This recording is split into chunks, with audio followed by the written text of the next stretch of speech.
Hey, what's up, my friend? So in today's episode, I want to share with you, right, how to grow a small trading account while trading part-time, right? So here's the deal, right? Most of you have a full-time job right now, trading, you're doing it part-time, you have a small account, so how do I, make the most of this small account and, grow it consistently over time, right? So here's the deal, okay? First and foremost, right, what I find that is really important, especially for those of you who have a small trading account, is this: you must regularly add funds to your trading account. So let me repeat once more because I think this is so important. If you have a small trading account, it's fine, right? But if you want to grow it, right, into something sizable, something worthwhile in the future, you have to regularly put money into your trading account, right? And this is especially so, right? If once you already have consistency in your trading, you have identified your edge in the markets. This is the next step that you must do, right? Regularly add funds to your account.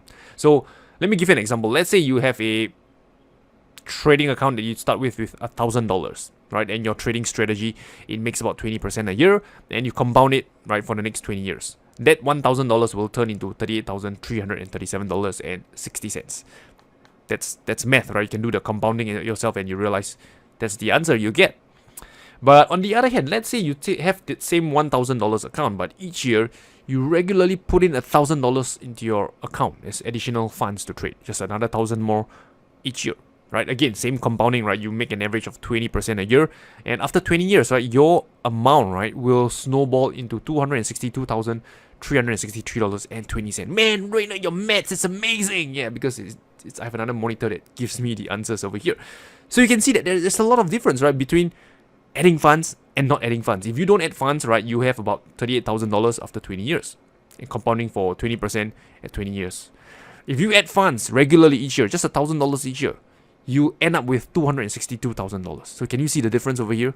So can you see that if you want to grow your small trading account, put in effort to regularly add funds to your trading account. No matter how small, do it consistently, right?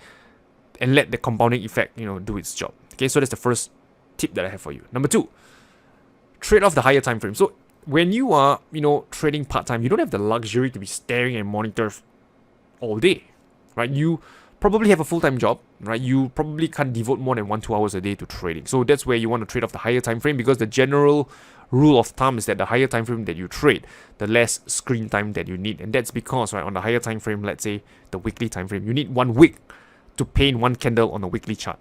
So needless to say, right, on the higher time frame, less screen time is needed. So trade off the higher time frame. That's number 2.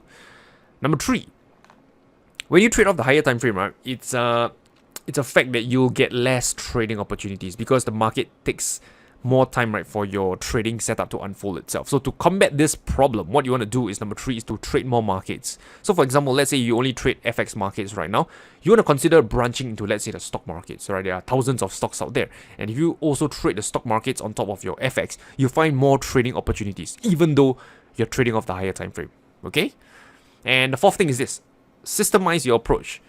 So let's say if you trade stocks, and the Russell 3000, for example, there's 3,000 stocks in Russell 3000, and if you want to trade, let's say, breakouts or trend continuation trades, it's going to be very cumbersome to click every single chart, all 3,000 of them, to find your trading setup. So to make your life easier, you can use like a scanner to make your life easier. So for example, let me give you an example. Let's say you trade the stock markets and you want to identify stocks which are in an uptrend. So use a scanner. Right, there are paid ones, there are free ones, but the free ones, some that I can recommend is Think or Swim. Use their scanner and just scan the stock markets. For example, stocks that scan the stocks according to their ROC, their rate of change, right? So you want to identify stocks, right, that has the ROC value, let's say, over the last 52 weeks. So what it's going to do is going to list out the stocks, right, ranking from high to low.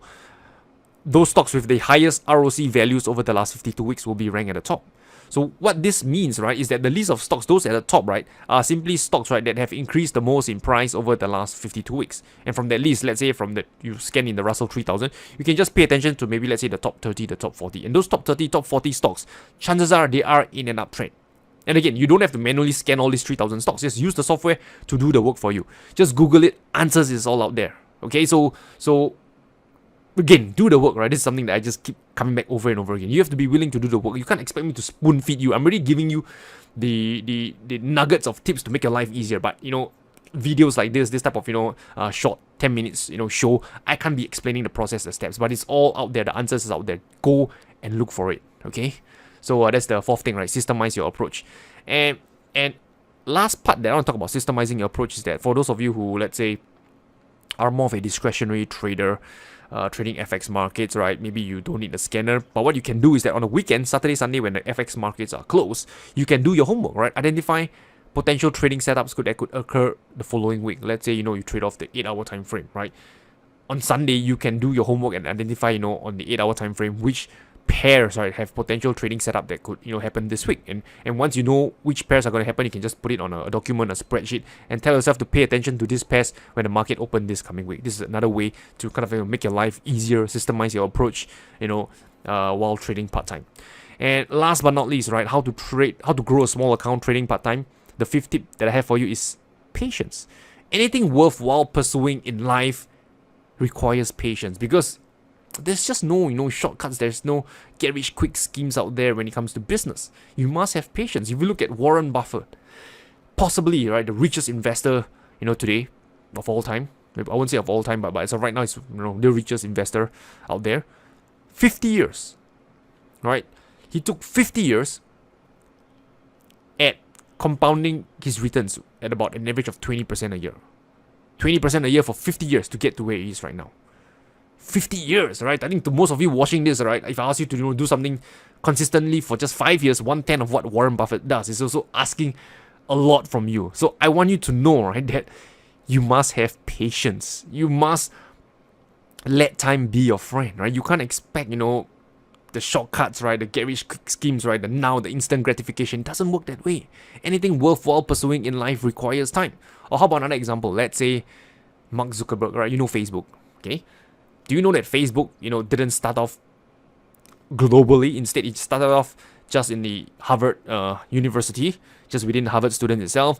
Then it started opening up, to other universities, and then, right, finally let the world in, right? So again, started really small, right, just among Harvard students. Then it slowly expanded to where it is right now. Or how about Amazon?